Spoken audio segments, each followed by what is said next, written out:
Have you ever wondered what would happen if Doctor Doom, the most dangerous mind in Marvel, was secretly the architect behind everything we've seen so far in the MCU? What if Tony Stark's sacrifice in Avengers Endgame, Doctor Strange's impossible choices in the multiverse, and even the rise of Kang the Conqueror were all just small chess moves in a larger, darker game played by one man?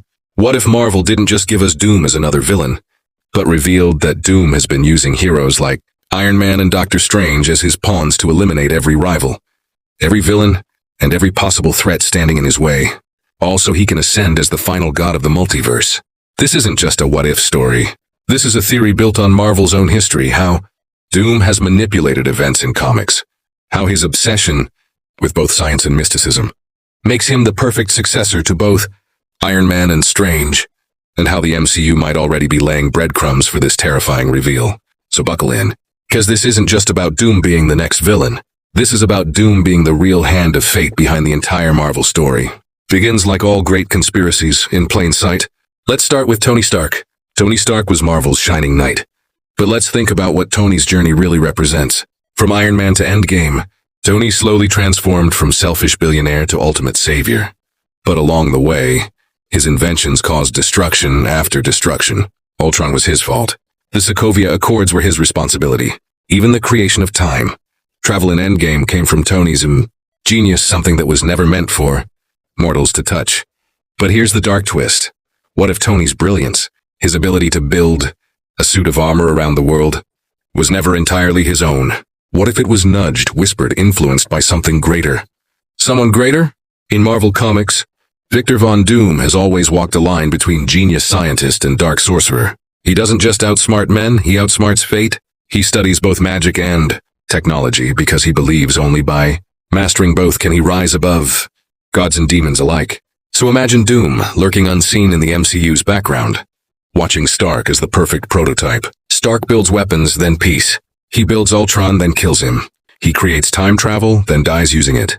Every step Tony took was pushing the chessboard forward, toward a world ready for Doom to inherit. Here's where it gets chilling. Think about Doctor Strange in the multiverse of madness. Strange is warned again and again. Every version of him becomes dangerous. Every Strange leads to destruction. But why? Because Strange's reliance on the Darkhold, his arrogance in bending the multiverse, mirrors someone else. Dr. Doom. In fact, in Marvel Comics' most famous storyline, Secret Wars 2015, it was Doom, not Strange, who mastered both science and sorcery to become God Emperor Doom, reshaping reality itself. Strange was merely his reluctant partner, his unwilling accomplice in building Battleworld. What if the MCU is already blending these roles? What if Strange's corruption is the seed of Doom's influence, just like Tony's inventions were?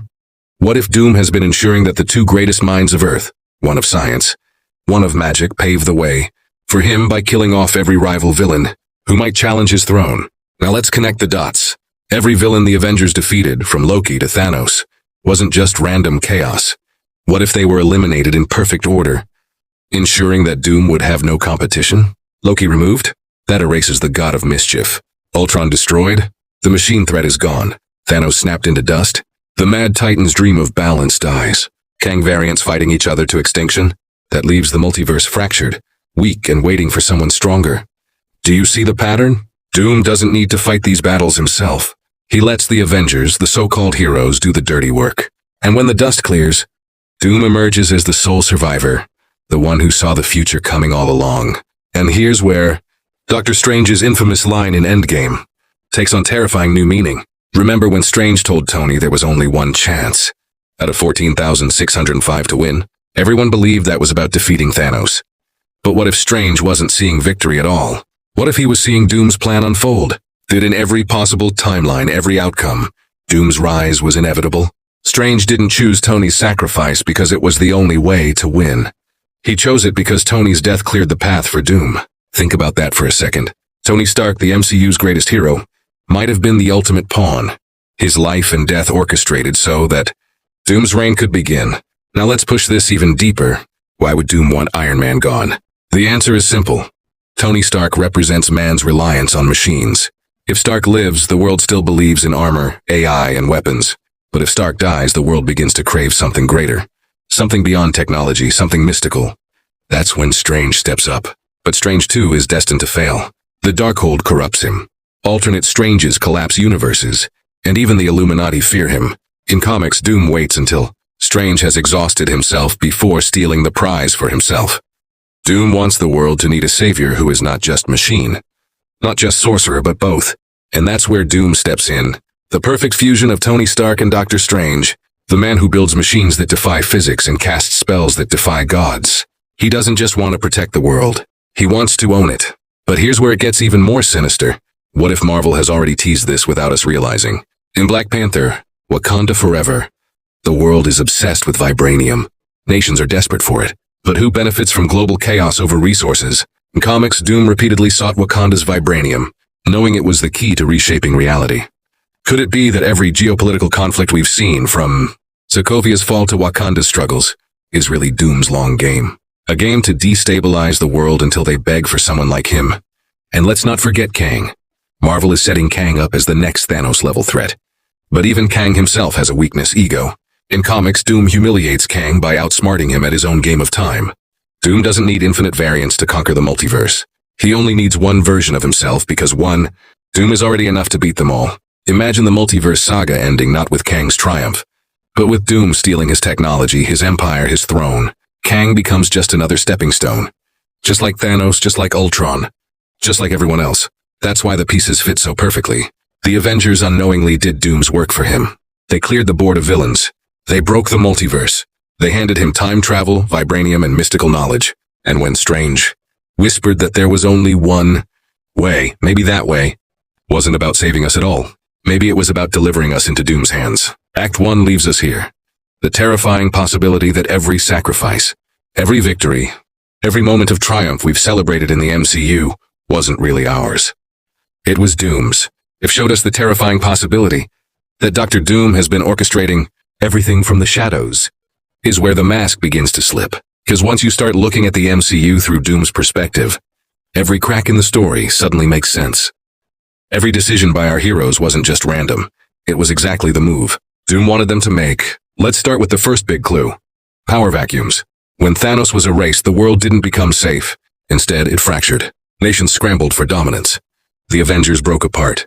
Multiversal incursions began. And what happens when a world is fractured? Someone steps in to unite it.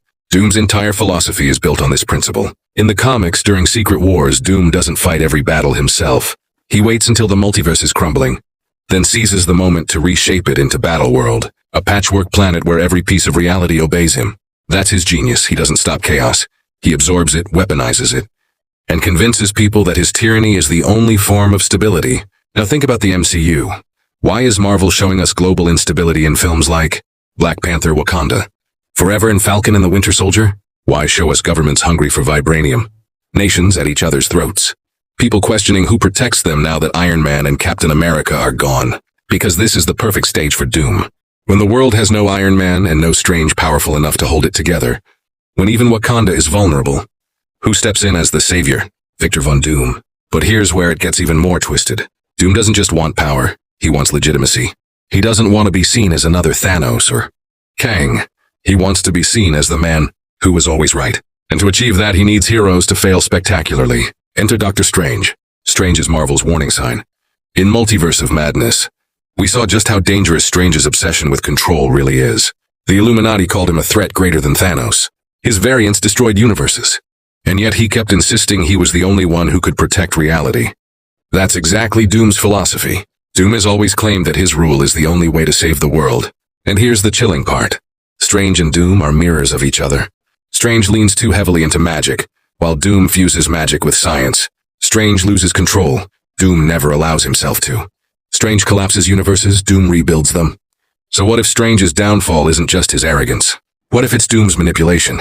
In comics, Doom has stolen power from everyone. Galactus, the Beyonder, even Mephisto. Is it really a stretch to think he could influence Strange's visions? Whispering through the Darkhold, guiding him toward decisions that weaken reality instead of protecting it. Remember, the Darkhold is said to corrupt its users by design. Who better to exploit that corruption than Doom?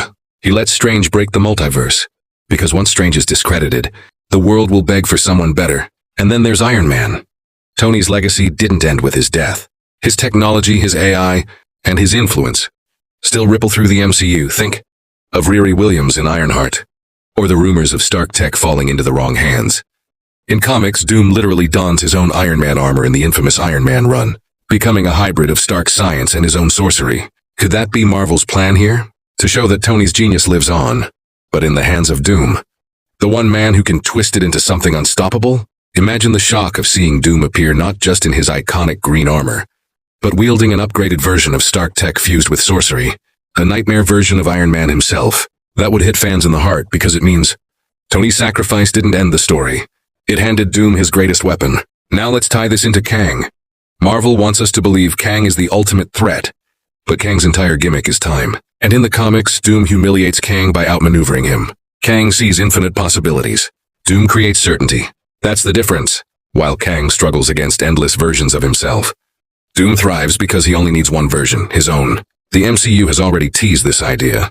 In Loki, He Who Remains admitted that the multiverse war was endless. Countless Kangs fighting endlessly. But if one man could break that cycle and impose order, who would it be? Doom. That's where the brilliance of Marvel's long game might lie. Kang is a distraction, a smokescreen. The heroes focus on stopping him, just like they focused on stopping Thanos. But while they waste their strength battling variants across timelines, Doom waits. He watches. And at the perfect moment, he takes Kang's empire, his time travel tech, and his dominion over the multiverse. Kang isn't the endgame. He's the appetizer. Doom is the main course. And here's where Act 2 deepens the theory. Doom isn't just manipulating villains and heroes. He's manipulating Marvel itself. Think about it. The MCU has built its success on heroes we trust. Tony, Strange, Steve, T'Challa. But one by one, those pillars are being removed or weakened. Tony is dead. Steve is gone. T'Challa has fallen. Strange is corrupted. Thor is lost in comedy. The Guardians are retired. The Avengers are scattered. That's not bad writing, it's the setup for Doom's rise. When all the icons fail, audiences crave a new center, a new godlike figure. And Doom provides that. In fact, Marvel's own strategy mirrors Doom's break everything down until only one man can rise from the ashes.